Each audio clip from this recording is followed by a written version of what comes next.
Communication skill.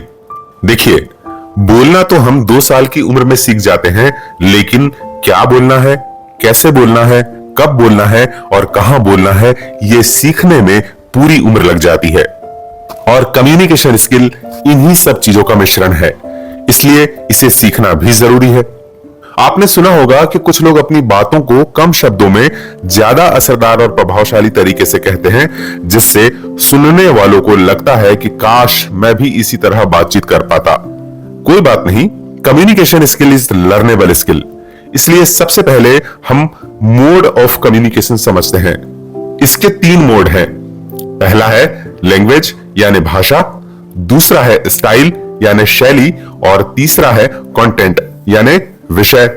भाषा, मान लीजिए किसी विषय में आप पारंगत है और पहले भी उस विषय पर आप घंटों बोल चुके हैं, इसलिए विषय तो वही रहेगा। स्टाइल यानी शैली भी आप अपनी चुन सकते हैं, लेकिन आपको चाइनीज भाषा में बोलना है तो आप नहीं बोल पाएंगे, क्योंकि आपको चाइनीज नहीं आती है, यानी भाषा महत्वपूर्ण है।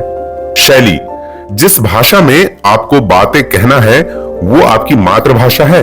विषय भी वो जिसमें आप घंटों बोल सकते हैं, लेकिन शैली अमरीश पुरी की होना चाहिए, तो शायद आप नहीं बोल पाएंगे, क्योंकि वो तो आपको आती ही नहीं है, यानी शैली भी महत्वपूर्ण है।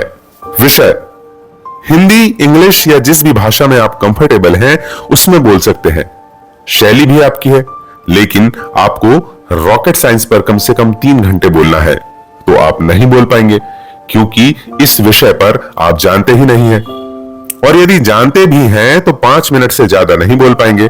इसका मतलब विषय भी महत्वपूर्ण है, और तीनों होने पर ही आपका कम्युनिकेशन इफेक्टिव कहलाएगा। कम्युनिकेशन के लिए अन्य चीजें जैसे बॉडी लैंग्वेज, शब्दों के उच्चारण में कोई भी गलती नहीं होनी चाहिए, ताकि सुनने वालों को स्पष्ट रूप से समझ में आए कि आप आखिर क्या कह रहे हैं। और शब्दों के साथ न्याय भी होना चाहिए। शब्द प्रति मिनट यानी WPM, वर्ड पर मिनट। एक न्यूज़पेपर लीजिए और 1 मिनट तक पढ़िए, फिर गिनती कीजिए कि 1 मिनट में आपने कितने शब्द पढ़े या बोले हैं। यदि 160 से कम शब्द हैं तो आपकी बातों से लोग बोर हो जाएंगे, और यदि 180 से ऊपर है तो आपसे कुछ शब्दों का उच्चारण बिगड़ रहा होगा।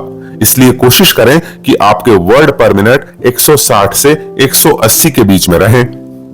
आवाज, आपकी आवाज में अपनापन और मिठास होना चाहिए, ताकि सुनने वालों के कानों में मिश्री घुल जाए। विराम, यदि आप किसी बात को रुक रुक कर बोलेंगे तो वाक्य अपना उद्देश्य व मूल रूप खो देगा और सुनने वालों को आनंद भी नहीं आएगा। लेकिन बिना अल्प विराम या पूर्ण विराम के बोलेंगे तो भी अर्थ का अनर्थ हो जाएगा।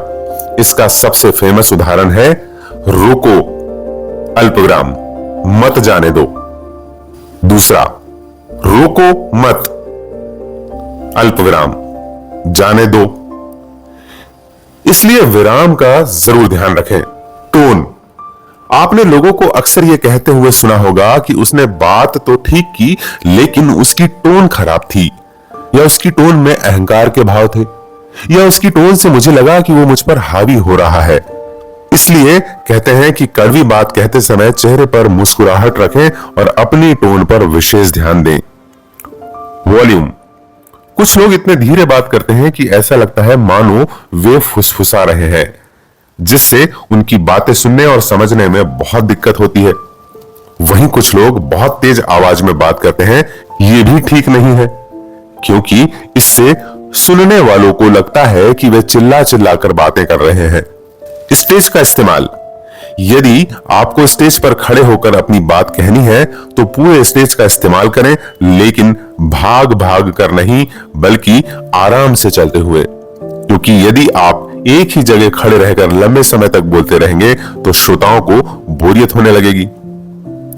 उद्देश्य, आप किस जगह बोल रहे हैं, वह किस बारे में बात कर रहे हैं, इसका अंदाजा आपको हमेशा होना चाहिए, क्योंकि पार्टी, रिव्यू, रोड शो, श्रद्धांजलि या मोटिवेशन, सभी जगह आपकी स्पीच का उद्देश्य अलग अलग होता है। टाइमिंग, सही टाइमिंग समझना है तो कपिल शर्मा या देश के कुछ प्रसिद्ध रेडियो जॉकी को सुनिए। इससे आपको यह सीखने को मिलेगा कि सही टाइमिंग क्या होती है और बातें करते समय आपको कब और कहां बोलना है और कहां रुकना है, ताकि सुनने वालों को आपकी बातों में इंटरेस्ट आए। प्रैक्टिस। बिना प्रैक्टिस के जब आप कोई बात कहते हैं या प्रैक्टिस के बाद कहते हैं, दोनों ही स्थितियों में लोगों को समझ में आ जाता है कि आपने इसकी प्रैक्टिस की है या नहीं। इसलिए प्रैक्टिस का अभाव नहीं दिखना चाहिए। श्रोताओं को शामिल करना। यदि आप लोगों को अपनी बातचीत में शामिल करेंगे तो वे आपसे कनेक्ट हो पाएंगे और उन्हें भी आनंद आएगा। इसलिए लोगों को अपनी बातचीत में जरूर शामिल करें। Energy level. Norman Vincent Peale की लिखी हुई एक पुस्तक है, जोश से ही सारा फर्क पड़ता है। इस पुस्तक में वे लिखते हैं कि हर काम में जोश बहुत महत्वपूर्ण है और बातें करते समय ये और भी महत्वपूर्ण हो जाता है। इसलिए एनर्जी लेवल बनाए रखें, क्योंकि सुस्त तरीके से बातचीत करने से लोग आपसे कनेक्ट नहीं होंगे और आपको अच्छा रिस्पॉन्स नहीं मिल पाएगा।